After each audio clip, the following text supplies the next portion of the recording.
Good afternoon, everyone. I'm Alok Agarwal this side. Today, we are just organizing this webinar for the succession planning. Succession planning is a very important for the planning of your assets. So, if you want to plan your assets for the future, what is the best way? How you can pass on your assets to your family members, either through your will or through the family trust or any other method. And to in today's scenario, COVID-19, the protection of the asset, because if you have given us some guarantees to the bank, their personal guarantees, there is the bank, then your assets, personal assets are also covered. To safeguard that, how you can safeguard that assets and what is the best way, today we are discussing that. The main objective is to planning of your assets. That is our very important part. We are taking this for this session. With me, Sailendra Mishra is there and Mr. Sami Khanna is there. They will take it further for the whole discussion. Thank you. We'll pass on to Sailendra Mishra. A very good evening to everyone. Thank you very much, Alok sir, for that particular introduction. With this, I would like to introduce everyone to Mr. Shami Khanna. Mr. Shami Khanna is professionally an estate planner and is the president of Held of Multifamily Office at Findoc Investment Mart Private Limited right now. He is having professional experience of over 20 years and he has the experience of working in various MNC banks and structuring the various business owners' businesses and arriving or doing the right structuring for the business needed. So while we would be doing this particular webinar, I would request everyone, if in case anyone is having any kind of questions, so they can drop in their questions in the chat box, which you can see in the screens, and we would be happy to take up that particular question, even though we would be having an FAQ session at the end. So if in case it is feasible to take those particular questions during the seminar, we would do that. Otherwise, we would be able to do it at the end of the seminar. So please feel free to note down your questions or ask your questions in the chat box so that you don't forget at the end of the seminar. So Mr. Shami Khanna would be taking us through the entire presentation and giving us the brief about what do you know about will and how trust, planning related to the trust, how planning or the distribution of a will is different from creating a trust. We would see all those particular topics, and yes, we would also talk about an offshore trust at the end of the webinar. So over to Mr. Shami Khanna now. Shamiji, you can take it up and then start presenting the presentation for the audience. Thank you. Thank you, Alokji. Thank you, Sharendraji, for the brief introduction and background on the presentation. It is very important nowadays to talk about succession and estate planning because of many reasons. One is that if you see various studies, 90% of the companies will see through a succession. That means passing on the baton to the next generation in the coming decade. Now, having said that, these numbers have been very high, astonishingly high. And in India, there is a very lack of awareness about this topic and what should be done. Apart from it, there are other aspects to the succession planning is about your personal assets, and very little is talked about is about the digital assets. So now the session is divided into two parts. One, I will talk about in general about estate planning, what are the modes and how the things will move there. So if you look at the today's there, we have said what is estate planning, modes of devolution, wills and trust. And after that, there are two live case studies. So after trust, we will break for a Q&A for around 10 to 15 minutes to ask if you have any Q&A till that time. And post that, we will have case study, and again finally we have another Q&A after offshore trust, which Mr. Shailendra will be presenting. So to start with the presentation, the basic question is what is estate? Now the moment we say estate, most of the people end up comparing it with real estate. No, it is not real estate. The estate includes tangible and intangible assets, properties, financial assets, IP, brands, digital assets. Now, in today's world, as you would have seen, the brand is very important, and same with the digital assets. And by digital assets, we mean email IDs, Twitter, social media. This can be important to hand over to the next generation or to close it out in due course of time. Why it is important? Because someone can, hack your these accounts and can misuse it. So to avoid misuse, litigation, and other ill effects, it is important to close them down. And unless until you have planned it in a manner, these assets cannot be closed, and that may become a headache for the family. And you have to go all the way to the court for just small things and waste time to get a court order. Now, estate planning is a if you are doing a proper planning, what does it mean is you are taking care of not only the timing, not of the assets, but also when, how, and whom. All aspects are covered in it because it is very, very important. So suppose you have a house, so when it will be given to your children or to your family members, and how. The house can be divided. If suppose you have a house which has 2 floors, it can be divided equally. One can write house is given equally to my children, or first floor to my elder son, second floor to my daughter, and ground floor to my wife. Again, this can be a good example. There can be other variations to it. It all depends on your asset holding pattern and how your assets are held and what is your objective. Also, there are costs associated in transfer of your assets. So is there any way you can minimize the cost associated? Answer is yes, but one has to look it in totality and plan accordingly.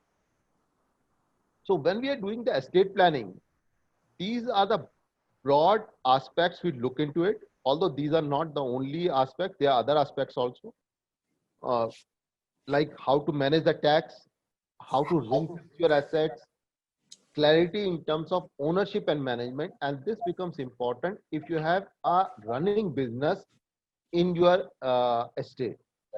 Then consolidate the shareholding in different operating companies in a manner so that there is no ambiguity in terms of control of these assets which are giving you bread and butter to your family. Then prevention and minimizing of disputes. This is again a very, very important aspect. So these aspects are covered when we are putting in place a good estate plan. Now, what is preservation of assets? We have heard a lot about this. It is putting out a structure in a manner so all your assets are ring fenced from various risks. The risk can be political risk, it can be economic risk, it can be because of the personal guarantees, it can be because of marital discords, it can be even a geopolitical risk. So how to ring fence your assets from these risks is important, and that can help you. Asset preservation can help you in that aspect. The question comes, why most of the people fail to plan their estate? It is not that they fail to plan. It is, what I will say is, uh, at times it is procrastination and indecision, because nobody wants to upset the apple cart, because when the things are going smooth, nobody wants to raise these issues. But it is actually delaying the inevitable, and it may actually create more problems. So some of the common reasons is that I have put up a will, I have done the nominations, or I'm a small business owner or a mid-sized business owner. It is only for Ambanis and Adanis. No, it is not. It is for everyone, and it is even more important for small business owners, because for you the promoter is the main face of the company, and if he is gone and if there is no proper succession, then how the company will run? And your entire wealth, the source of it is the business. So how to preserve the business in this case is critical. Then why should I discuss it with other people? It is a family matter. It has nothing to do with anybody else. Yes, it is your family matter. The assets are your family silver, and it has to be distributed among your family members only. But it is more than that. How? So that there are no disputes. You may not be aware, there may be tax consequences if you are not doing it properly. Or if you are doing it, there may be risk which you have not even thought of. So it is important that when you are doing a planning, you should take these aspects into account. These are some of the factors on which normally the estate planning is based on. What is your asset size, tax and legal framework, jurisdiction in which assets are being held, also the jurisdiction of the settler as well as the beneficiaries.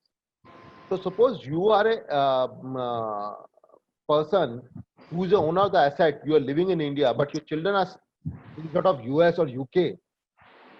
Now in these countries, there is also called inheritance tax. So how to pass on the asset in a manner so that they don't end up paying the tax in the host country. It is also important. And there may be FEMA implication when you are selling the asset and transferring the money abroad. So how to take that into account? Then there can be inter-family dynamics because you may want to give. I think it is good on paper to say that I want to distribute my estate equally, but seldom it is possible to do equally. What we normally say is that you should be able to do it in an equitable manner. That means that it is a equitable. So there is a very thin line between equitable distribution of assets and equal distribution of assets. Then if there are operating companies, then there are other dynamics involved in it. Who will run the management? Who will have the board? How the board will be represented? How the management will be controlled? How the board decisions will be taken into account? All these aspects comes under planning for your business. See, some of the aspects I've already covered in the previous slide. So there are some other aspects which a business owner should take into account. Because in India, let's accept one fact that we still want the business to be passed on to normally to the male members, not to the daughters. If it is so, then what is the right way of doing it? Then what will be the role of in-laws, spouses in the business? Whether they will have a say or they don't have a say. There is no right or wrong answer. Only thing is you have to plan for it so that tomorrow you don't have a nasty surprise when this eventuality comes into picture. Then in the new business, how the capital allocation will be there. Suppose you have two hires, each one will have a different way of running the business. Who will be the chairman or MD of the company? There can be only one. There cannot be two chairmen of the company. Sorry. We always say that the family is a democracy while the business is a military or dictatorship. Reason being, there has to be hierarchy and the order has to flow from the top. Yes, you can have discussions around where all the members are involved, but ultimately someone has to have a veto power. Now, who will have this veto power? You cannot just pass on the veto power on a piece of paper. They have to be put in a process, plan, how this power will be transferred in a smooth manner. And it is acceptable to the next generation also. Again, this is also important. You may say that, the so-and-so will become chairman, but if it is not acceptable to the family member and you have not put the process, then it goes into a dispute. And around us, we have seen n number of families where the dispute between the brothers or between the cousins led to a nasty family fight, court battles, partition, which is not good for anybody. So our whole emphasis is how we can prevent these issues in the bud, nip the things in the bud so that they don't arise. And if it arises, there is a mechanism or a process to settle them in a very amicable way within the four walls of the family. That is the whole purpose of succession planning. Now, there are different aspects to it. So we have categorized into three different aspects. One is family issues, One is regulatory and taxation issues, and the third is liquidity issues. Now, if you look at it, there can be a dynamics where there are certain businesses where there are multiple generations working in it. If it is so, then how the decision making will be taken? What is the process of giving independence to the younger generation? At the same time, the older generation has the control. It is a very fine line, but it is doable. And some of the big families in India has done it. Godrej, for example, it's a large family house. Max, Dabur, all these big families, they have a put in a process where they have moved from being what you say owner promoter and a manager to only owner and a custodian.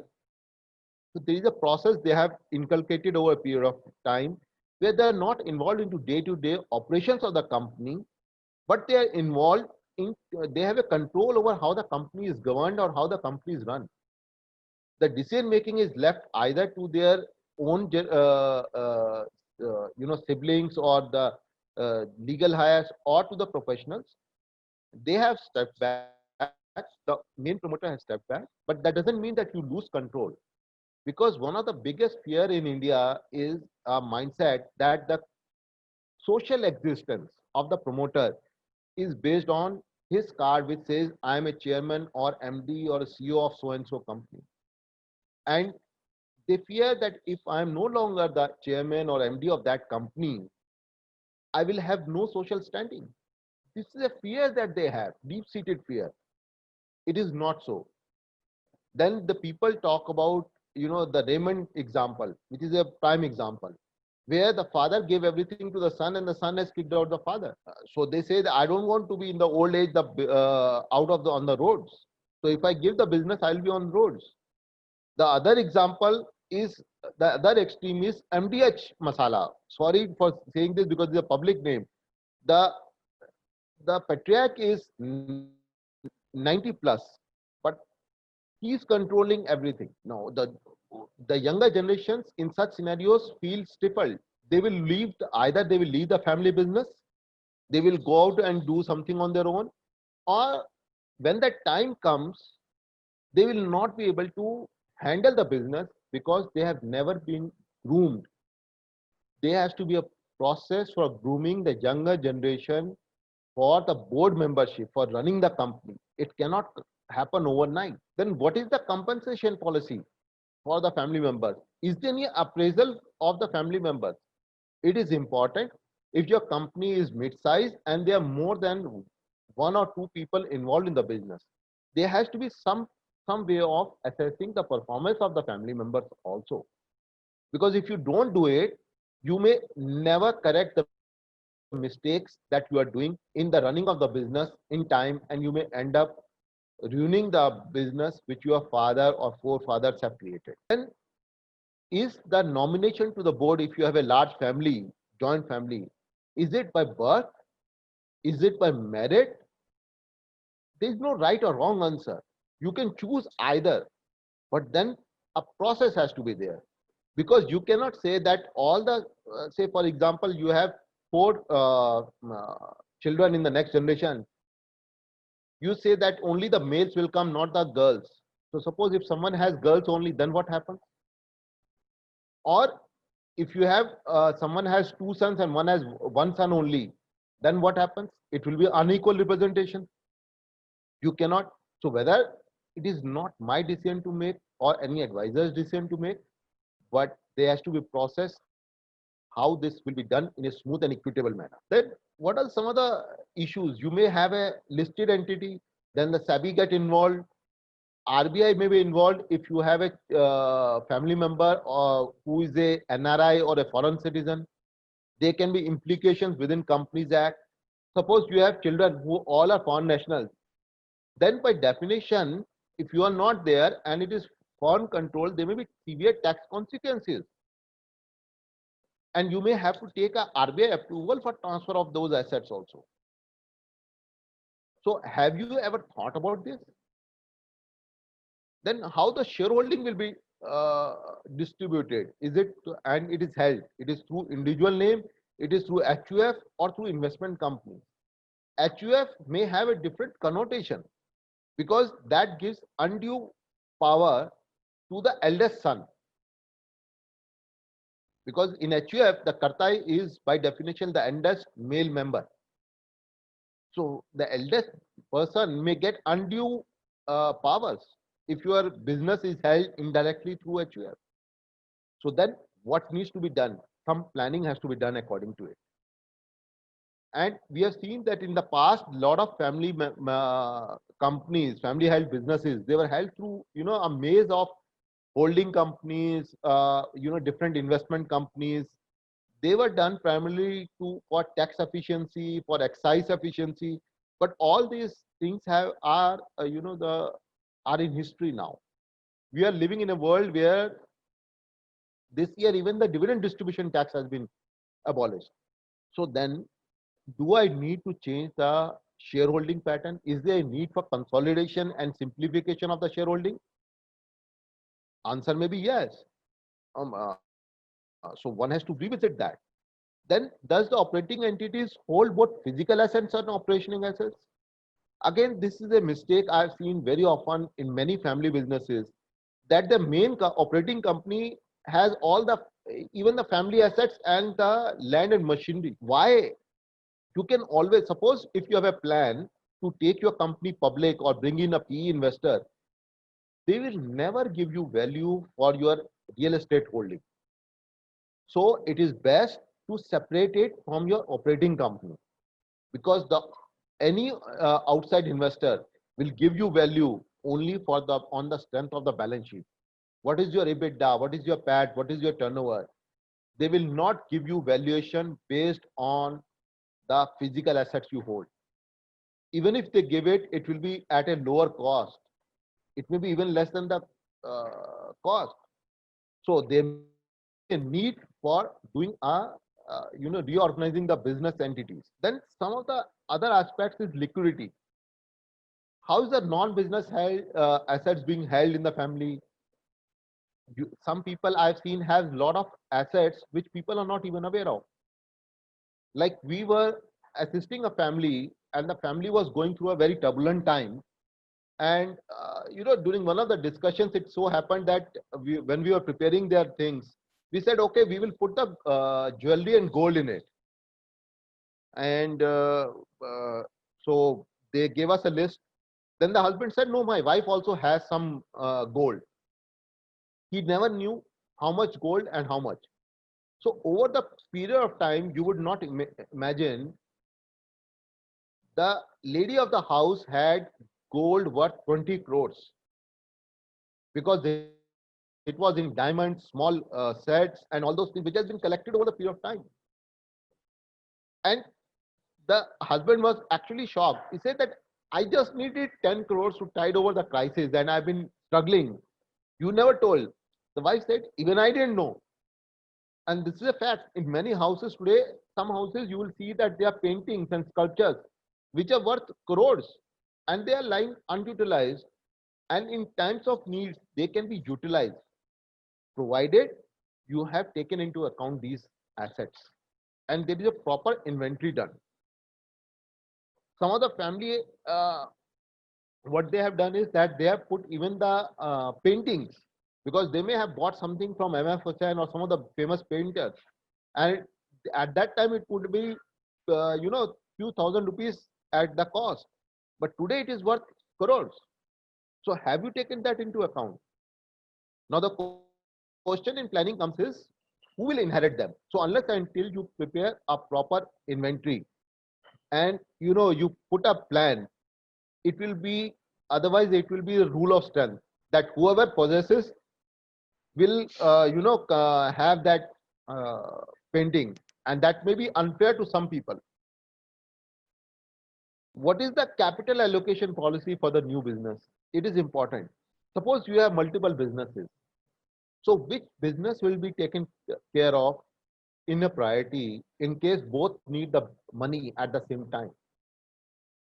There has to be a process. It cannot be left on the whims and fancies of the people. Because if you have put up a process, what it will do is it will avoid a dispute, because many times you will feel that the dispute happens because the family members, next generation feels that I am not being given the capital for expanding my business, why my brother or sister or my uncle is being given. Now, if you have a process, everybody knows that the capital allocation will come only through this process, and it will be given to the person who will further the family business objectives further, and there will be no dispute. There will be less heartburn, because you have seen in the serials that the mother saying to the wife saying to the husband that my son is not being taken care of while your brother's son is being taken care of. These issues come because they are not processes. If you have a process, these issues will not come. Second, we have to accept one thing, that partition may be inevitable in certain circumstances. Now the question comes is, why after partition the businesses vanish? Reason is that to pay off or buy one's interest, one has to pay through the notes, and the liquidity is taken a hit, big hit. Either they take loans from outside, because of which they are not able to pay, and the business goes into tailspin, or uh, at times there are disputes because one member is willing to exit, but they said, please give me the share. The person who wants to remain in the business does not have the money to buy the share. So we, in shareholder agreements, we put in, first right of refusal, drag on, drag off rights. It's great, but have you planned for the liquidity needs? Have you planned that, it will be taken care of? Suppose your business is worth, say, 100 crores or 50 crores, for example. Now there are two legal hires. Taking a very simple hypothetical example, if one has to buy the other, you will need 25 crores. Which business has 25 crores of liquidity? So unless until your real estate portfolio and financial assets portfolio is very big, this is not possible. So then the dispute will come. So it is important to take care of these aspects. So we have set up a preamble on what should be done. Now the question comes, what are the modes of devolution? There are different modes of devolution.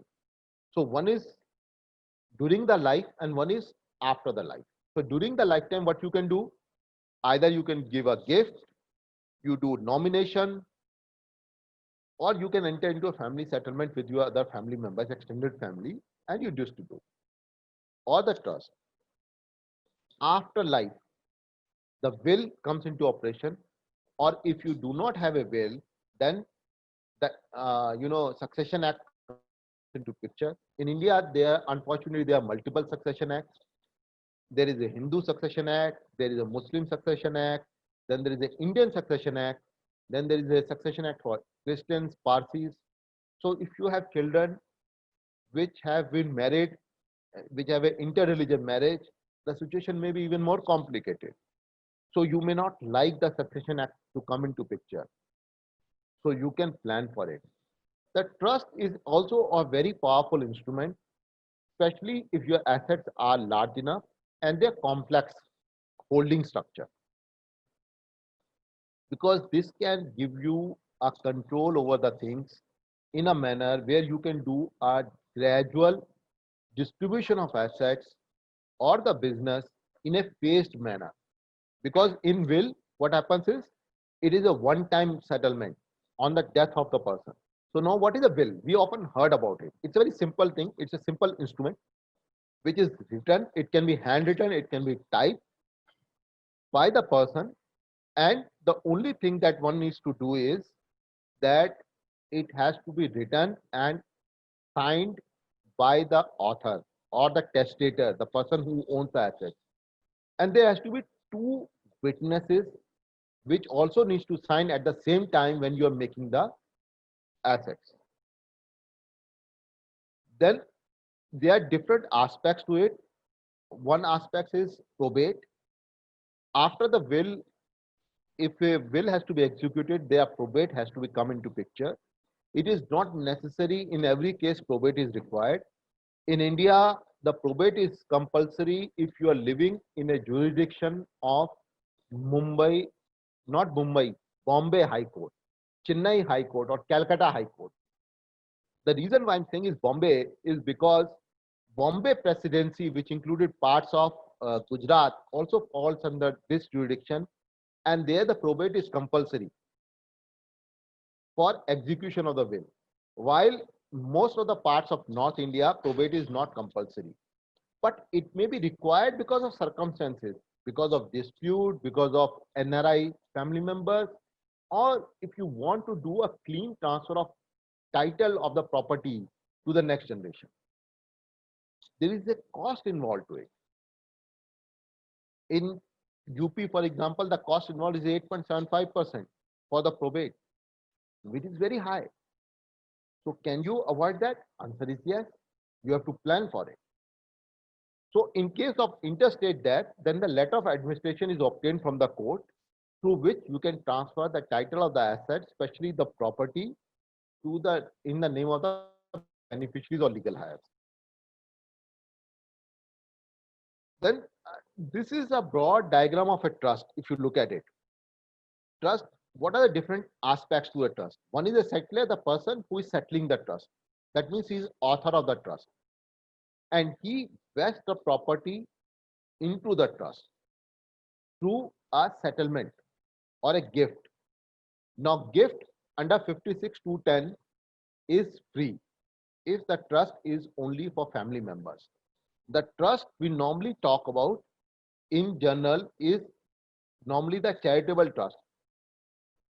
Here we are talking about a private trust where the beneficiaries are the person for whom the trust is created are family members only. There is no outsider involved in it. Then there are trustees who are like managers who will manage these assets. They are in a fiduciary capacity. They will manage the assets on behalf of the beneficiary, but they are not the owners. Yes, a same person can wear both the hat of a trustee as well as a beneficiary, but he is acting in two different capacities and not he may be same individual. The broad classification of trusts are public trust and private trust. A public trust is normally for education institutions, charitable institutions, the hospitals, universities, they all run under public trust. But a private trust is where the beneficiary in the public trust is public at large. So anybody can file a petition and can obtain the benefit if the way the beneficiaries are defined and he is falling in that category. While on the other hand, a private trust is a trust created for the benefit of specific individuals or individuals who will come in the future. Their lineal descendants or legal heirs, but who all will be the beneficiaries, it has to be decided right at the onset or drafting of the trust. Because once the trust deed is registered, you cannot change the beneficiary. You cannot add or delete a beneficiary. Yes, you can draft a trust deed in a manner so that some beneficiaries can be removed and they may not get the benefit for a period of time or for certain reasons, but they cannot be deleted from the register of beneficiary. Then the private trust can be further classified as either revocable or irrevocable. The main difference is in a revocable trust, the person who is settling the trust, he can dissolve the trust whenever he wants without going through a court process or without asking anybody. And the assets will revert back to him. So all the assets of the trust belongs to it. And in taxation form also, in a revocable trust, the taxation, the income tax is as per for the settlers. While in irrevocable trust, the settler, once the trust is formed and the assets are settled in the trust, cannot dissolve the trust on its whims and fancies. Yes, there can be enabling provisions where the trust can be dissolved, but the dissolution will happen by a process and done by the trustees, not by the settlers. This is a very important distinction. Then there can be discretionary or determinate trust. Now, discretionary and determinate is dependent on whether in the trust deed we have defined the benefit in terms of income and corpus of the trust in terms of percentage, or how much, who will get how much. If it is defined, it is called specific trust or determinate trust. But if the share of the beneficiaries is not defined, then it is called discretionary trust. Here, the discretion is with the trustees in terms of how much of the assets or the income will be given to which beneficiary. There are ways where you can guide, the settler can guide and make it happen as per his wish. Then the another variant is a mixture of these two trusts, which is discretionary and determinate. It can be a partially determinate trust. It can be a partially revocable trust. So there are various variants to these things. These are customized solutions, and they have to be done with a thought. What all can be the issues that you can foresee, and based on that, these trusts are set up. Now we will talk about what is the distinction between wills and trusts. People often ask. Here some of the major points. There can be other points also. The will comes into effect only at the death of the testator, while trust can become effective right today. This is a very important distinction. So if you want to distribute the assets to the people you have identified how much who will get, you can put up a trust so that the execution happens today and there are no disputes later on. Because the wills more often are not disputed on the ground that, this will is not valid will, it is a fake will, or the testator was under duress, was under stress, it was done under coercion. Why it comes into impact? Because the testator himself is not alive to tell that yes, this is my will and this is how I want it. So in a trust, since he is doing it while he's alive, nobody can question the motive, and so the disputes reduces. In a will, a probate may be required. In a trust, no need of probate.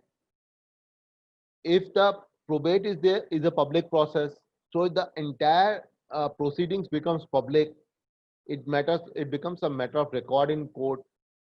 In case of a trust, since it is the most of the documents are private, and even the trust deed is a private, so there can be a lot of secrecy one can maintain in terms of the family affair. Title of the property again is important. Remains is the deceased name unless a court order comes into picture and it is transferred. Because in Delhi, if you look at it specifically, most often than not, people talk about mutation. Mutation is a document which does not give the ownership right to you. It is only a document for revenue purposes or physical purposes. That means for paying the electricity utility bills, for paying the property tax, but that does not guarantee that legal title or ownership in your name. So in case of a trust, if once the asset is settled into a trust, the trust becomes the owner of that and there is no ambiguity about it. Now, we have often heard about this term called inheritance tax. What is inheritance tax and what is its implication? In India, we used to have an inheritance tax. It was abolished in 1884. Before that, there was an inheritance tax which was up to 90% of the assets. So that means if the father is bequeathing his assets to the son, before it is given to the son, the asset is transferred, there is a tax to be payable to the government. Now, if you have a children which are living in US or UK, there may be inheritance tax application. It may come back into India. So the best way is to transfer. Trust becomes a very powerful tool in these matters. In a trust, the inheritance tax does not come in because by definition, for an inheritance tax, it comes into picture only when the asset, the title of the asset is transferred to another person due to death. In certain countries, it is also called death tax. So if the title is not being transferred due to the tax or for some other, due to the death, then there is no implication of inheritance tax. So therefore, in a trust, because the trust is being formed today and the title is transferred today, so the inheritance tax does not come into picture. So this is a important tool, what one can say, look at it for avoiding or planning for the inheritance tax. Now in India, it is a question of time, not question of if. Because the government, there have been various papers which have been floated, which are under discussion. There is already a cabinet note which has been prepared, but it has not been approved by the cabinet yet, so it has not come into public domain. But if you talk to various chamber of commerces, they have already discussions around it. There have been discussion papers around it. If it comes, one has to start planning how to avoid this inheritance tax if it comes into picture, because these things cannot be planned overnight. Because once this comes, law comes into effect, there will be no time to take care of it. It will be like demon. Next day, in the next 1 or 2 days, it is simply applicable. So you should be prepared for that. Your documentation should be ready so that if this comes into effect, you are not impacted unduly. So here are taxability of the private trust. So there are various tax. So the trusts are not taxed twice. It is a pass-through vehicle. In case of a discretionary trust, the trustees are assessed as a representative assessee. In case of a determinate trust, the beneficiaries are assessed as per their income tax slab. So 164, one will be applicable or 161 will be applicable. It all depends on the construct of the trust and your situation. There is no straight answer. We can discuss this offline, because these matters are best discussed offline, because there may be a lot of matters which may need discretion, and one has to study the impact of it before giving a definite answer. But in general, the tax are not taxed higher than the individual. They are taxed at maximum marginal rate. So if the individual slab today is 30% plus cess plus cess, it is same for the trust.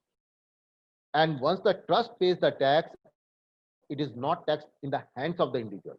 So either it is taxed at the trust level or in the individual level, depending on how the trust is set up. But there is no double taxation, in short. These are other aspects. These are more of one can claim deductions, certain deductions. The expenditure can be deducted, and which Shailendra will be explaining at the end, towards the end. Now we are stopping here.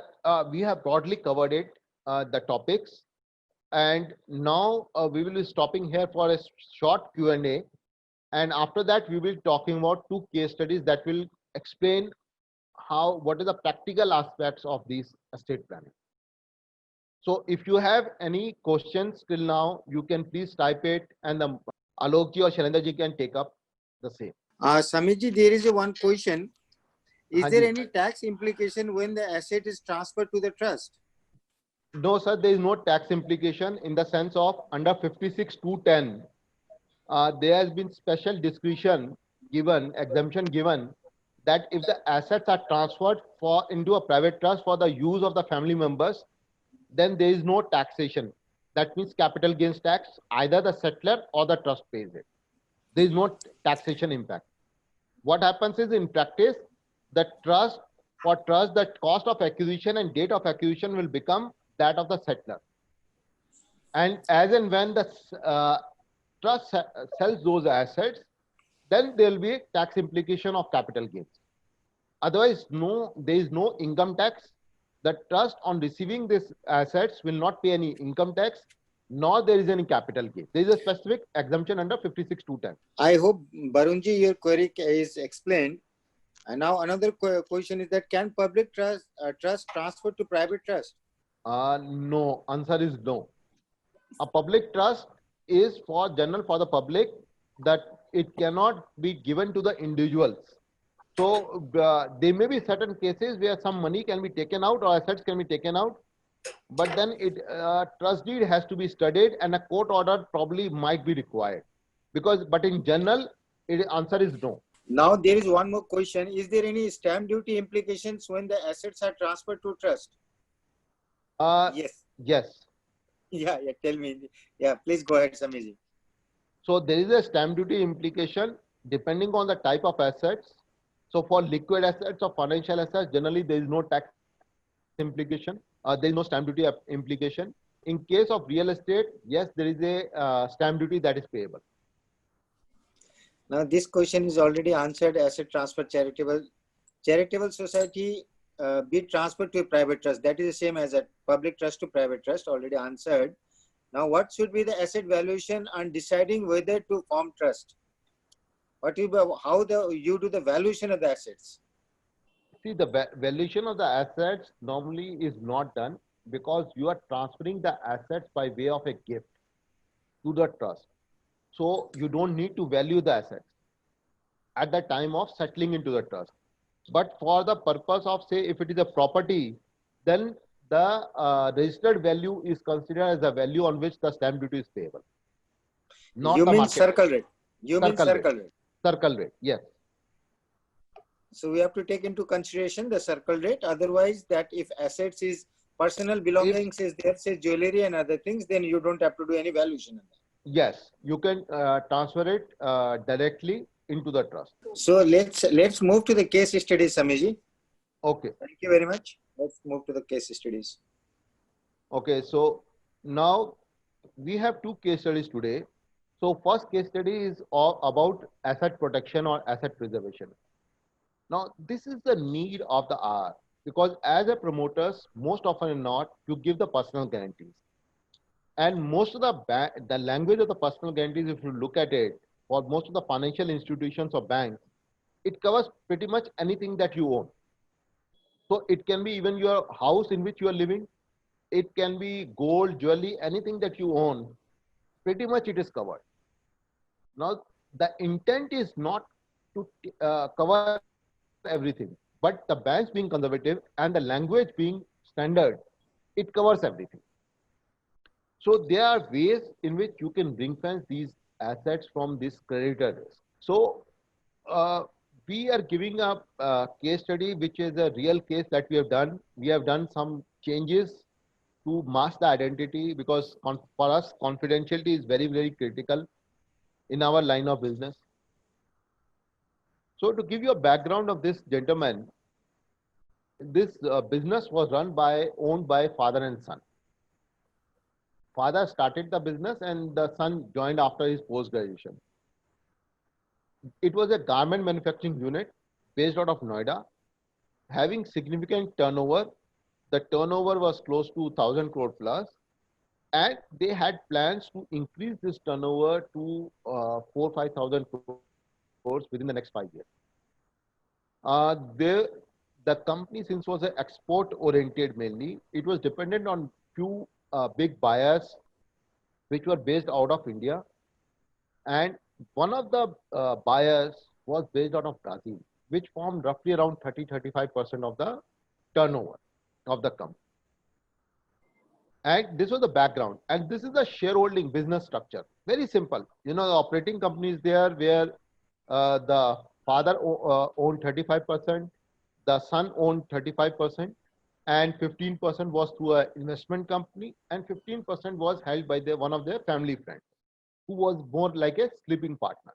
And if you look at it, they very simple structure. Now, as a matter of routine, to finance the working capital, they had taken bank loans from few public sector banks, and they had given personal guarantee. And as a matter of fact, you know, the wife of the son was also the board member, and banks had taken her personal guarantees also. So it so happened now It so happened that one of their main customers who was in Brazil, he went bankrupt. So their shipment got stuck. They had taken credit insurance, but credit insurance uh, will have to wait. The money had to wait till the time bankruptcy proceedings are completed in Brazil. Now this is a, a, a thing that you may face today in times of COVID, where some of your customers may have gone, may declare bankruptcy, or they're in financial trouble and may soon declare it. So then what happens is your entire shipment can be at risk. In this case, since the money was stuck, his working capital was severely impacted, liquidity was severely impacted. The banks recalled the loan. They started putting pressure that either you pay or we are recalling the loans, because of which one customer, one liquidity event, the company went into NCLT.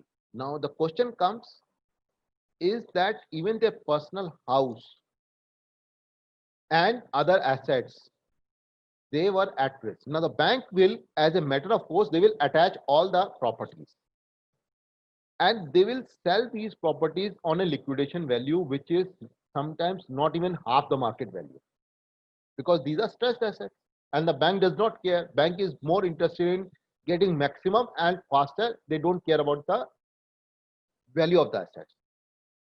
So they can, if you look at this instance, you can see that many of you can connect with it. Here it is a exporter, it can be other reason, it can be a domestic vendor, it can be a domestic customer. So how to preserve your wealth in such situations? That is the question. And asset protection, what we talked about, is basically this is the process. So basically we study it, we put up a trust and put some assets into it. What the ideal solution for this person would have been is, first we would have studied the asset holding pattern and existing guarantees, take bank permission to take some of the assets which are not required from the ambit of personal guarantees. Then there can be assets which are financial assets which can be put into the trust, and the future assets are bought in the trust so that they are ring fence. There can be an offshore trust which can be formed and certain money can be done under LRS, which are outside the purview of these personal guarantees, outside the purview of these risks. So all these aspects can be taken account. It can be an insurance that can be taken and assigned to the trust. So there are different permutation and combinations that can be done. But the idea is that if you are an independent director or director owner of various operating companies, it is important do you form a trust where a pool of your a portion of your assets is transferred in a manner so that there are no risk attached to it. So in times of need, these assets can be touched upon, dipped into, and brought back into the business to restart or for starting the business. The idea is not to do a fraud, but the idea is if you have a limited company, your liability should be limited. It should not be unlimited. Why we say it is a private limited company? Why don't we say private unlimited company? If that is the intent of the law. No. So one has to take, there is a very fine distinction between tax efficiency and tax avoidance. So this is what we are talking about is on the side of tax efficiency, not avoidance. Not avoiding the law of the land, but creating a structure which will protect a portion of your wealth from different risks. It can be even a divorce of your son. It can be divorce of your daughter. It can be as simple as that. So it can be liability. You may be independent director. You have your own business. You may be independent director in another company, which may be your friend's company, and that company goes into bankruptcy. Being an independent director, your business and assets can suffer. So it is important that you ring fence your assets. And that is precisely what a asset protection or preservation does by forming a typical type of a trust and settling few assets and then growing the assets into that trust so that they take care of these issues. Now we are moving to the case study 2, which is more of a succession planning issue, which we talked about in detail at length in earlier discussion. So to give you an understanding how this can be done, we have taken this case study. We have a husband and wife, Mr. A and Mrs. A, who have 4 children, 2 sons and 2 daughters. Some family members are foreign citizens. Daughter is divorced. One daughter is divorced. One daughter does not have children. The son has both the sons have children. So what can be done for succession planning and ring fencing of the assets? That is the question that we will take care of. This was the business group. If you look at it, a complex business holding, they have T4 operating companies. Actually, there was not need of so many companies, but as earlier days, for efficiency of excise duty, you form different companies, and to remain MSME, you form different companies. Now there is no need for that. If you have that, so how the asset holding can be simplified, how the structure can be simplified, which Alok ji and his team can efficiently do for you, which can help you to avoid complexities in life. This was the shareholding of the group. It was formed in 1982. Mr. A and Mrs. A, Mr. had shares of 30 and 15%. HUF was owning 25% of shares. Son 1 and son 2 had 10% each, and daughters had 5% each. What was the desire of the father? To pass on the shareholding equally among the 4 children, because father is a father. He has love for all the children. For him, all children are equal. But the question comes is, the children who are not involved in the business, should they get equal shareholding and equal income? If you look from the father's point of view, he says that everything is mine, I'm giving equally. It is right. But if you look from the son's point of view, he says that I am working and majority of my income goes outside. So why should I work for the family business? Why not I start my own business? Natural human tendency, nothing wrong in it. Now, can there be a solution to it? The answer is yes, and we will try to cover that later on. Now, HUF controlled 25%. That means 25% of the shareholding over and above 10% would be controlled by the son 1, which is elder son, which may have unintended consequences in terms of operation of the company. So one of the things that I'm jumping to the solution also simultaneously is that one should dissolve the HUF while you are alive, so that the shareholding can be balanced and one son, the eldest son, cannot have undue control over the business. On the other hand, Mrs. A share in property has been settled on her because she has been given enough real estate and other properties because she is living abroad. So it has been given, liquidated, and she has taken the money out. So the question comes is, if she has taken most of the money out, then why is she given another share into the property? I am no one to question, but this was a question raised in one of the family meetings. One of the son-in-laws, of the daughter said, why should I not get equal money? Why should I not get more money? I had no answer, because this is not my answer to give. It is the father's answer to give. And he should have a logical answer. If it is not there, it will create dispute between the daughters and between that daughter and the son in the future. Because today father controls everything and nobody has the daring to question the father. But once father is no more, who will they listen to? The patriarch of the family, who will become the head of the family? Whether it will be mother, whether it will be eldest son, or it will be the younger son. Now in this scenario, I will give you, because I worked at it, I will give you the scenarios also. So what was the management, how it was structured? Mr. A is the chairman of all group companies. For holding company and 4 companies, he is also the MD. Mr. B is MD of 4 group companies. That means the elder son.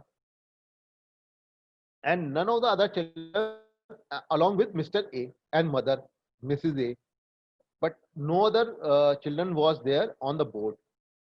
Younger son, which is Mr. C, and younger daughter, Mrs. D, are MD and joint MD of 3 companies. They were running 3 operating companies.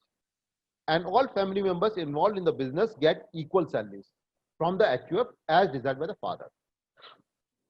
So if you look at it, in total, they have 11 companies. 4 companies run by the father, 4 companies run by the elder son, and 3 companies run jointly by the younger son and the daughter. In terms of revenue, the 4 companies run by the son and the younger son and daughter, if you look at it, majority was coming from the younger son's company. What were the issues in this? Holding of HUF. Now, one of the sons was, his marriage was rocky, and there were discussions, they were separated. So it may have impact on the family wealth. Then Mr. being Karta of HUF will control more shares if it is not there, which we talked about earlier, that the father should dissolve the HUF. Then how the board will be constructed? Today the father is there in all companies' board and he controls them. Whether he's the MD or chairman or not, but he controls all the companies because he's chairman of all the companies. Now after the father, who will become chairman? Whether there will be equal distribution of chairmanship between the 2 sons, or only elder son will get it, or daughter will also become chairman of few companies. There is no right or wrong answer. And what will be the impact of leverage? If you take too much of leverage, then what will be the impact on other family members, on other businesses? And in case of public listed companies, there may be other issues also. So if you look at it in general, it is a very complicated situation to be in. But what is the solution? And these were the management issues. Mr. C and Mrs. D want performance bonus built in into for the professionals as well as for them. They say that if I am doing better business and my brother's business is not being run properly, then why should I not get incentive for doing that? And there is a logical reason also. If you don't incentivize, then everybody will become laid back or they will start doing business outside the family business. Mrs. B, the eldest daughter-in-law, feels that, the elder son, her husband is not being given due care, due respect, and in fact, he should get more. There is no right and wrong answer in this, if you look at it.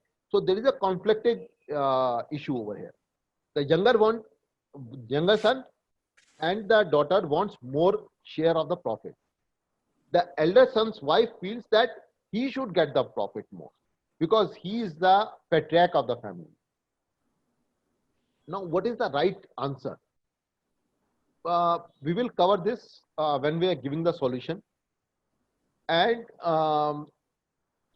this was a solution accepted by the family.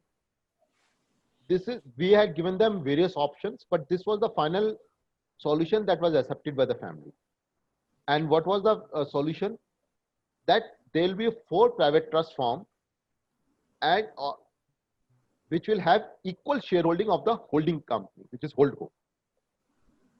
And holding company in turn will have different operating companies.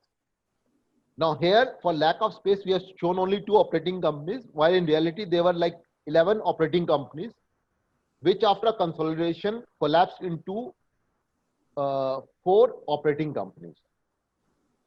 So they were demergers of the companies and it was consolidated and was converted into 4 operating companies.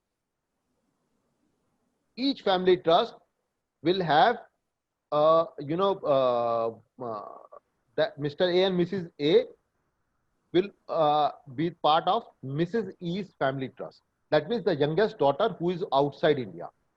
This was done primarily for taxation issues. Because if you have foreign nationals and there are no Indian nationals, then there can be different taxation for the trust. To avoid higher taxation and defer the taxation, Mr. A and Mrs. A were become beneficiaries in this trust. For all other family members, their family and their future lineal descendants become the beneficiary. And the trustees of this family trust was Mr. A was there in all the trust, and the sons, all the family members were also the trustee, and there was one professional trustee. So in all there were 3 children, father and professional trustees, 5 trustees in all. Mrs. A could not become the trustee because if you are an NRI and if you are not staying in India for more than 6 consecutive months, as per law, you have deemed to have vacated the office of trust. So there were tax implications and other implications. So Mrs. E was not a trustee in any of the trusts. Apart from it, what we did was also to form a family welfare trust. So what used to happen, it was mandated in the trust deed, in all the 4 family members trust deed, that 10% of their annual income will be transferred to the family welfare trust every year. And the purpose of the family welfare trust was only, there were specific purposes defined. Wedding, if any wedding happens in the next generation, it will be done. The money will come from the family welfare trust. No family members, the father, mother, are not allowed to spend outside the money given by the family member. Second, if there is a medical emergency, it will be taken care from a common pool, which is family welfare trust. Third, there will be a family vacation every year where all the family members will be coming together. It can be on a New Year, it can be a Diwali, it can be any other thing, whatever the family members decide. But compulsory in any calendar year, they will have one vacation where all family members will be there. And if family member is not attending, he has to give answer. And there were a system of, carrot and stick policy, where if you are not going for that vacation, you will lose on some money. The benefit that is coming your way from the family welfare trust. So this was a way of bringing the entire family under one roof at least once a year, because it is important for the cohesiveness of the family.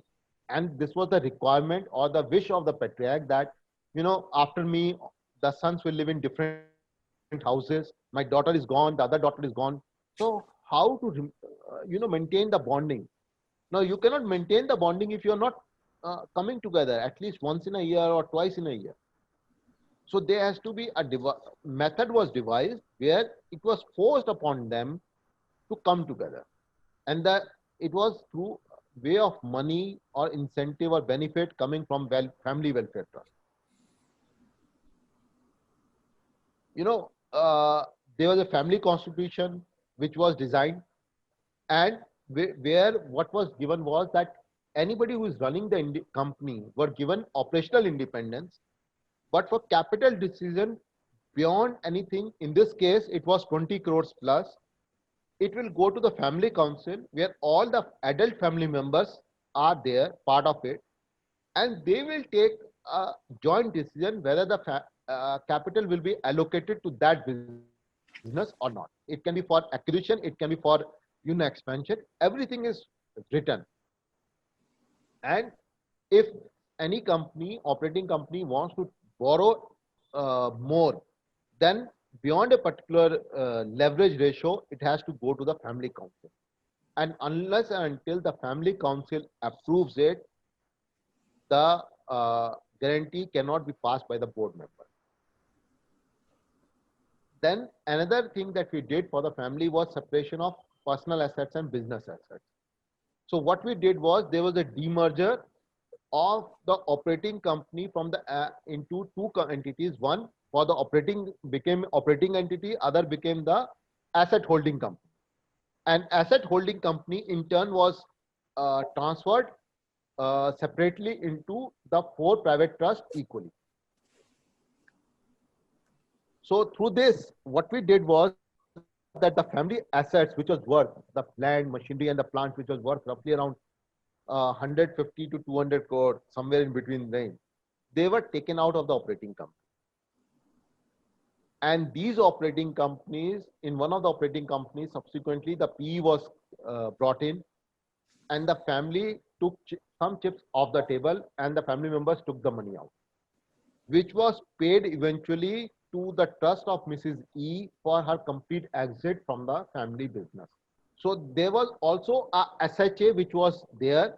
Shareholder agreement was signed between 4 family trusts and all the operating companies and all the adult individuals, which gave the right of first refusal to the other family trusts. So that if someone wants to walk away, he can walk away from the business. And in the shareholder agreement, it was also defined how the valuation of the business will be taken into account. In this case, particular case, we had defined that there will be 2 valuers that will be appointed, one by the exiting family member and one by the family members who are not exiting. And the average of the valuation of the 2 valuers will be taken into account. Whatever the valuation comes in, the money will not be paid immediately. The family has a choice to pay over a period of 5 years. If they have sufficient liquidity, they can pay in one go. But in general, the rule is that the exiting person will get the money equally over the next 4 years, and 30 or 40% will be given upfront in the first year, and remaining money equally over the 5-year term period. And there was a method how much money will be given if it is upfront, because if the valuation tomorrow is 1,000 crore, I cannot give 300 crore upfront. So there was a method, slabs were put in, that if the valuation is between this range, then the upfront payment will be X and the staggered payment will be Y. If it is less than, if it is Y, the valuation is Y, then it is a different methodology. So basically a process was put in, methodology was put in, and the figures were put in, so that if someone wants to value the company and feels that he is being cheated or he is not given undue valuation or value, there is a clear formula. Second, to ensure that the person who is exiting does not force the other companies into bankruptcy or liquidation, it was ensured that the money is paid over a period of 5 years. Part of the money were to be also paid by family welfare trust from the corpus of family welfare trust, because if you are exiting from family, you will also exit the family member. So the 10% that you are allocating will also have substantial money over a period of time, in 10 years time, to pay off some money to the exiting family member. These were the broad distribution policy was decided, all other things were decided. So I will end my presentation over here. Now we'll ask, because in this other thing that we did was we formed a brand trust, where the brand trust was formed outside India in Singapore, and there was significant tax implication and FEMA implications, which Shailendra ji will explain now. Over to you, Shailendra ji, for explanation of the concept. Okay, thank you very much, Shamiji, for that detailed explanation of the presentation. I believe many of the audiences, those are listening to this webinar, they would be interested in whatever that we have discussed today, and would definitely think towards this particular direction, whether they want to set up a private trust for themselves or not. However, many of the things have already been covered during the presentation. So, for example, the income tax implication, which has already been answered by Shamiji while answering the question that came in the chat box. Just to repeat it again, yes, when the assets are being transferred from settler to the private trust, so at that particular point of time, no tax implications are there. how in respect of the concept of the offshore trust, just first of all, we all should understand that what should be the objectives towards creating an offshore trust. It's not like that I go and blindly create an offshore trust without having a plan in the mind. Everything should, there should be a plan in mind, and because of which I would try to achieve something, because of which creating an offshore trust would just a step ahead towards it. So, for example, one, the asset protection. I believe Shamiji has already covered it, that many of the promoters give their personal guarantees to the banks, to various players, banks, NBFCs, while taking loans. So, at that particular point of time, because of the personal guarantees, the personal assets are exposed to the multiple obligations if at any point of time some kind of mishappening happens. Second can be avoidance of inheritance tax. Even though many of you would believe that yes, inheritance tax is not in India right now, so why should we worry about it? But it is not right now in India. Going forward in few years of time, at a particular point of time, it is definitely going to come into India.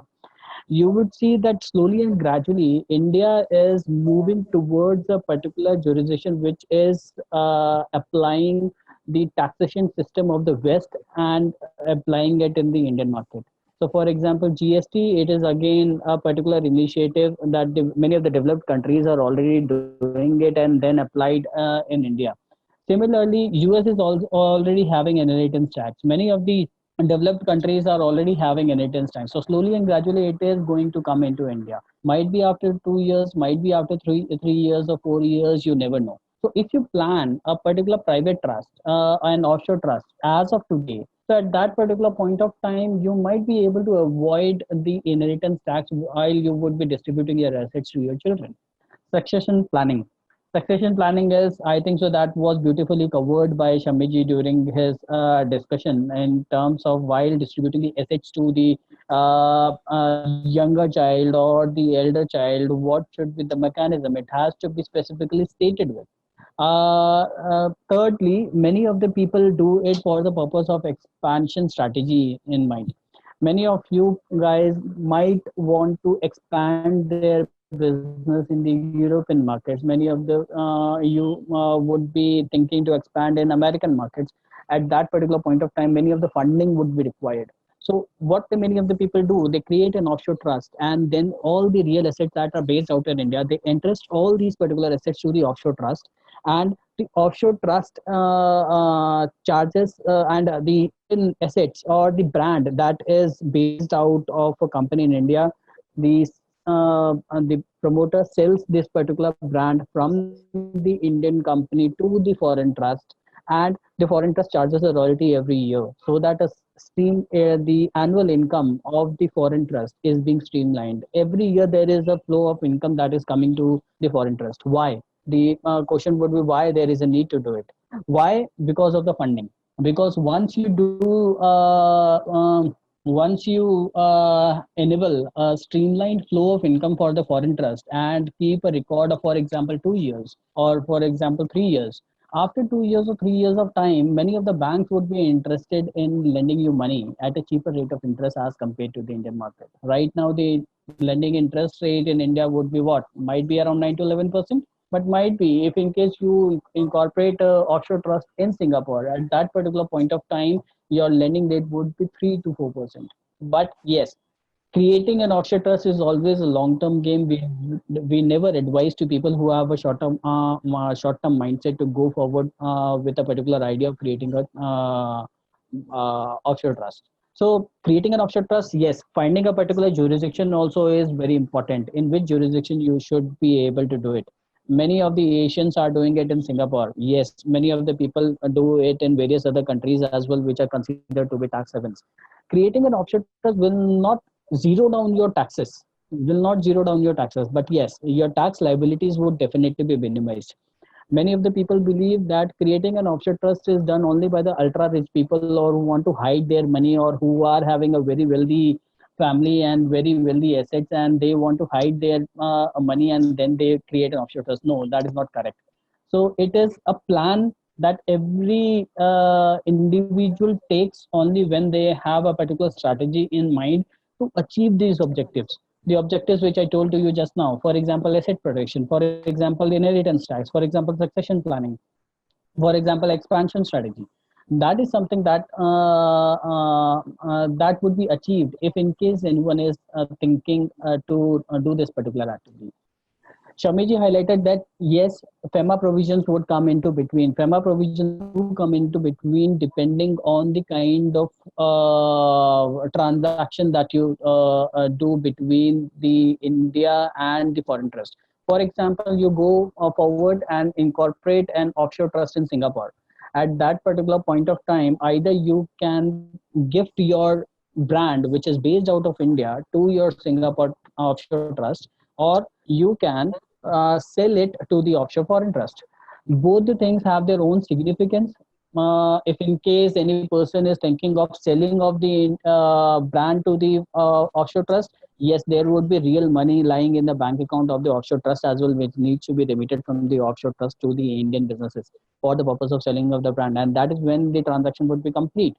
So, for example, if you don't have any kind, you have a particular brand, but it doesn't hold a value as of now. At that particular point of time, might be you would take a call, okay, I would gift it because it doesn't have huge complications. Because if in case you are having a very great brand and having a very high value attached to it, at that particular point of time, valuation would also be needed for it. I remember that in the past years, many of the pharmaceutical companies who created their IPs in India, they created an offshore trust and then they transferred their IPs from India to the offshore trust. Offshore trust took the lending from the banks in the first year itself, from the banks who are based out of Singapore at 3-4%.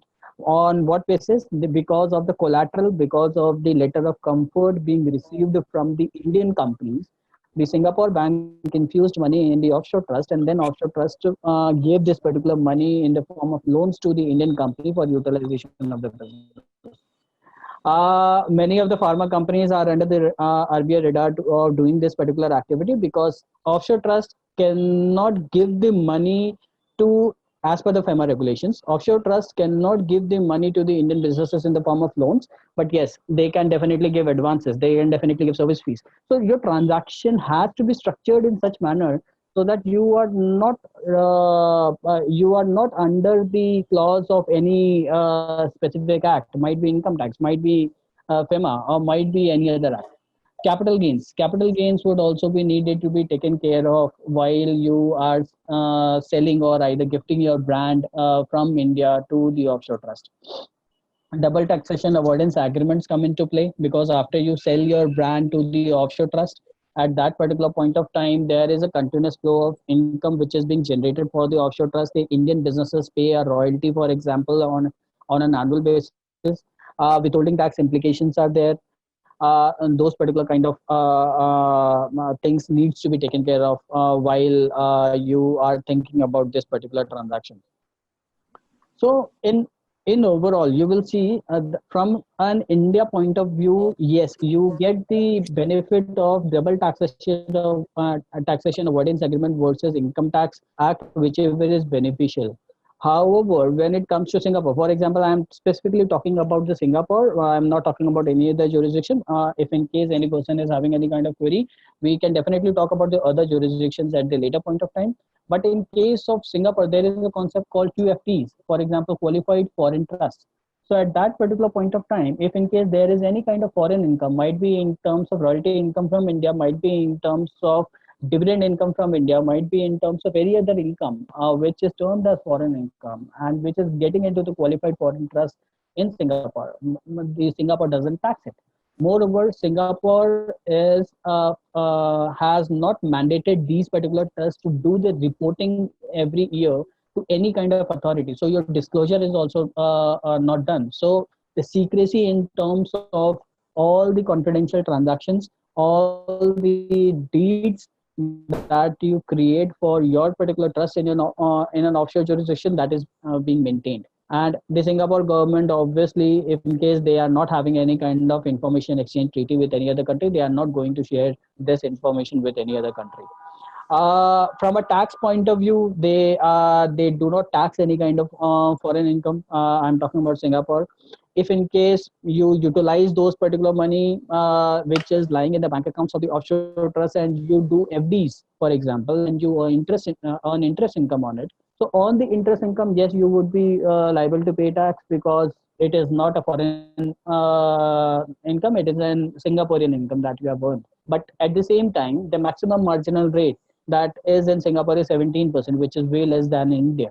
So thinking about an offshore trust, creating an offshore trust is a long-term game, which many of the people can think of it. If in case they are thinking about expanding their business or succession planning, or they are into a lot of debt and they want to preserve their particular assets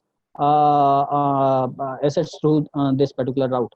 So it serves many purposes. However, there needs to be it needs a very serious approach towards it, drafting the deed and then planning your overall business for the future in a particular manner to cover it. I think so. That was it. That was related to offshore trust. Shamiji, if in case you want to add something, you can add. Kanchan, if you can just unmute Shamiji. Yeah. As Shailendra ji has explained in detail, there are different jurisdictions that one can look at it. And especially these jurisdictions come into play depending on where your business is. Suppose you have a business in Europe, then the appropriate jurisdiction may not be Singapore, it may be Luxembourg. If you have in US, it may be Puerto Rico. So they are different, or it can be Mauritius. If you have a business interest in Africa. So where the trust should be formed, how it should be formed, and what all should be it contain, whether it should contain brand, it can be a subsidiary overseas, what structuring needs to be done. It has to be carefully planned depending on the need. So like the example, the case study I gave, because one of the daughters was in the US. So the reason why we formed in the Singapore, because that was more beneficial from the US point of view, was that when the assets over a period of time was created in Singapore, those assets were given to Miss E, the youngest daughter, rather than the money coming from India to the US. And because in the Singapore, a trust can settle another trust, a corporate can settle a trust. In India, this is not possible because of tax implication. So in effect, what happened? A company in the Singapore settled a trust for Mrs. E so that she did not receive the money in her hand because there would have been estate duty implications for her. So it was a very circuitous route that sometimes one has to adopt. It can be 2 or 3 steps or 4 steps process, depending on the complexity, amount involved, and the needs of the family. Even if you're not putting up an offshore trust, it is always advisable that if you have a brand today, you should put it in a trust outside the operating company, because the trust can create a significant value for you over a period of time. In the coming days, this can be a major breakthrough. Sometimes the value of your company is less than the value of your brand. People are not aware of that. So if played well, the brand trust can actually create significant value apart from preserving the value. How? If you have, say for example, a brand, which is a very good consumer brand. Now you have 2 children who want to use this brand. Everyone will pay the royalty. They will define usage in terms of either geographical or product, so that there are no disputes in terms of who is original brand. We are open for any questions that anybody might have. Yeah.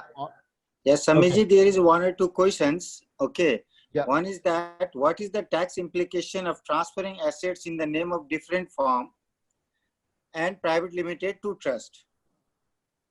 See, the transfer of shares of a private limited company into a trust. I'm Chetan Agarwal, Alok ji.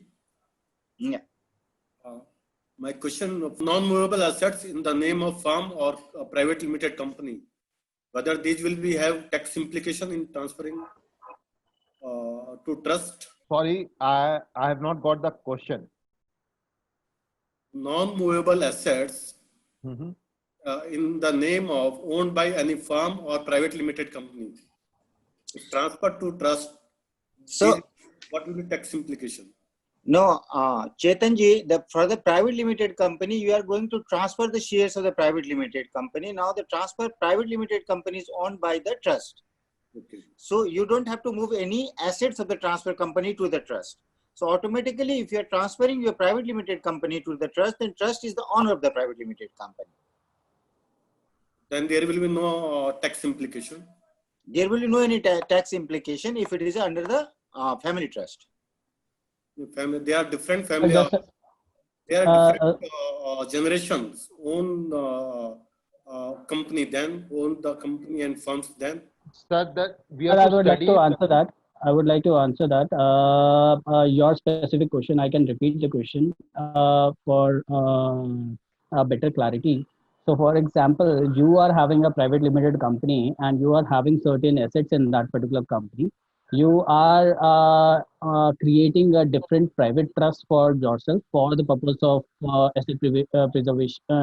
preservation or the succession planning, and you want those particular assets which are based in the private limited company to transfer it in the private trust that you are creating, right? So in that particular case, in the eyes of income tax law, both the entities are different. Your private limited company is different, and the private trust that you are creating, both the entities are different. In the Indian Trust Act, when there are only three parties to a particular trust. So, for example, one is settler, one is a trustee, and other are the beneficiaries. So, if in case settler is transferring the assets to the trust, in that particular case, there won't be any kind of taxes applicable to it because both of them are the related parties. But in this particular case, when there is a particular transfer of assets from a private limited company, that it means that an independent private limited company is transferring the assets. Even if you transfer free of cost, it will be considered as a proper sale of assets under income tax law. So if it is a proper sale of assets, there would be capital gains depending upon the fact whether it is a capital asset or not. I will try to attempt to answer it in a different way.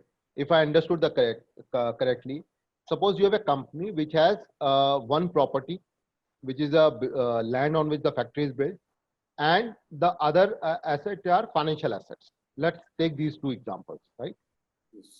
One way of transfer is that you transfer the shares of private limited company to the trust. Then all the underlying assets will automatically become property of the trust, right? The other way is that you do a demerger of that company where the asset becomes an asset holding company and all the business assets and financial assets become part of company B. So if you have a company A, it will be demerged into company A and company B. Company A will have only the assets. Company B will have operating assets. You can transfer these two companies separately in two different trusts or in one single trust as you want. That is the second way of transfer. And the third way is that you, for the financial assets, you distribute dividend, which comes into the hand of shareholders, which are your family members. They in turn settle these financial assets into the trust. This is the third way of doing it. Fourth way is you selling this property into the trust. The trust buys the assets of the company and it becomes a proper there. So in case you are buying the asset into the trust by way of paying the circle rate, the capital gains will be payable by the company, and there is no further tax implication. In case you are demerging the two entities, there is a demerger tax implication, which is fees depending on which state your company is registered. Based on that, and whatever the demerger process fees is there, that will be applicable, but there is no further fees. In case you are settling the shares of two demerged entities or the single entity into the trust, there is no tax implication. I hope I have been able to give you different scenarios for that. Right. Now, one more question is that whether family settled agreement is subject to review by the income tax authorities and can be subject matter of levying taxes and interest and penalty. In this case, family settlement agreement does not, you don't have to submit to the income tax authorities. So there will be no question of interest or penalty or something like that. If it is related, if your case comes under the scrutiny, and there is a certain transactions is related to the family trust, then we have to examine separately for that. One more question, that I have put all my money in forming and running a college under a society. Now I want to transfer these assets to both my daughters. How can I do that? Samiji, can you answer this question, please? Sir, I have to see the documents of the society to see how it can be, the money can be taken out. It can be taken out. See, if you look at that modern trust, how the schools are formed, the universities are formed, there is a public charitable trust, there is a management company, and there is another company which does provide various other assets. So the money, the trust pays the money to these companies which are for profit, for doing various activities on the campus and for teaching. The CBSE, what you say, the certification comes in the name of trust, but the land is in the trust, but all other activities are done by these companies, and these companies take out the money. There is no other way of taking out the money from a education institution.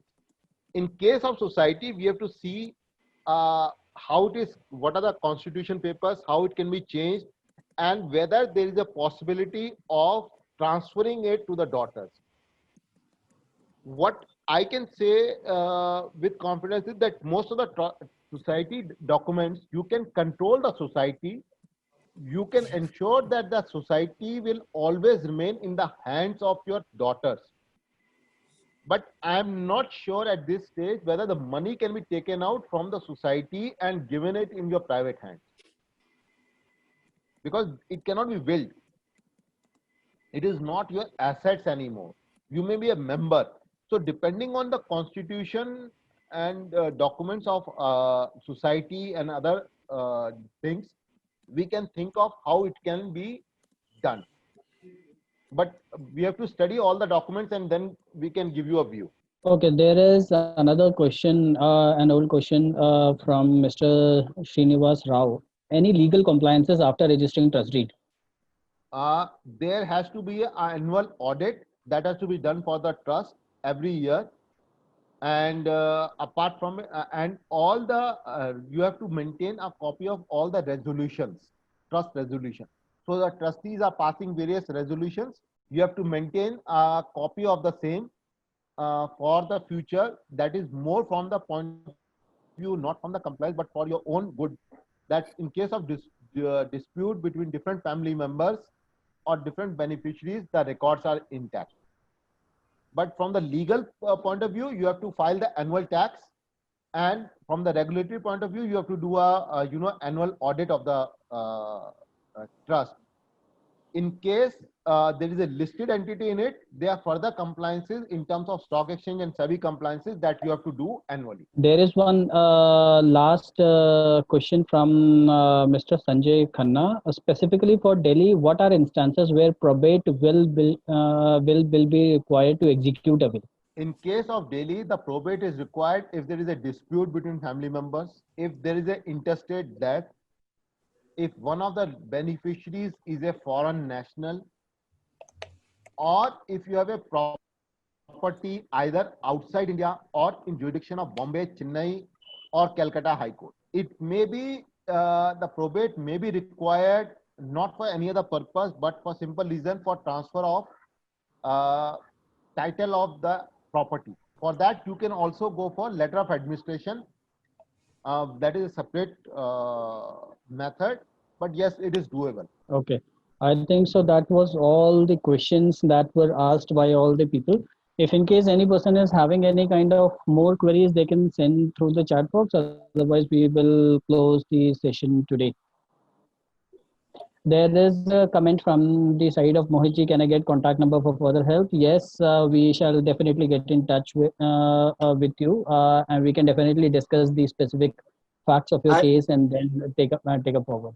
There is one more question from Mr. Goel. My question is that there are let us say 20 members in a family, right, and the assets are held in different entities, business is held in different entities.